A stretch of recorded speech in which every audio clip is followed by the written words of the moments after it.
অনুভবে তোমাকে পাই। ভালোবাসি বলেই হয়তো সহ্য করতে পারি তোমার রাশি রাশি প্রত্যাখ্যানে জোয়ার ভাটা। অথচ কি আশ্চর্য দেখো, ভালোবেসে কখনো স্পর্শও করে দেখিনি তোমাকে, পরিমাপ করিনি তোমার বিন্দু পর্বতের উচ্চতা, কখনো অমৃতর সন্ধানে মন্থন করা হয়নি তোমার গভীর সমুদ্রখানি।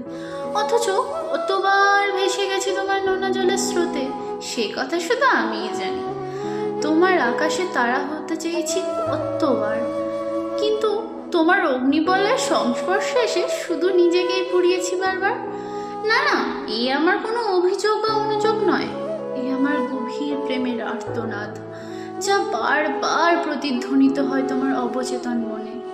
আমি যে অনুভবে তোমাকে পাই, কি করে বোঝাই তোমাতেই শুধু আমার বিচরণ। অথচ কত সহজেই তুমি এক মুখ হাসি দিয়ে বলে দিতে পারো তোমার হারানোর কারণগুলো, কত সহজেই ছিন্ন করে দিতে পারো ভালোবাসার বন্ধন। প্রচণ্ড কষ্ট আঘাত দিয়ে চোখের তারার আয়না ধরতে সবাই পারে, ভালোবেসে কাছে টেনে বুকে আগলে রাখতে কজন জানে। আমি জানি আমার ভালোবাসার কোনো জন্ম নেই, আমার মৃত্যুর কোনো মৃত্যু নেই, শুধু তুমিই আমার বিচরণ ভূমি, তোমাতেই শুধু তোমাতেই শেষ। তাই তো এত বিষণ্ণতার মাঝেও শুধু তোমাকে নিয়ে লিখে যেতে পারি আমার গভীর প্রেমের হাজার কবিতা।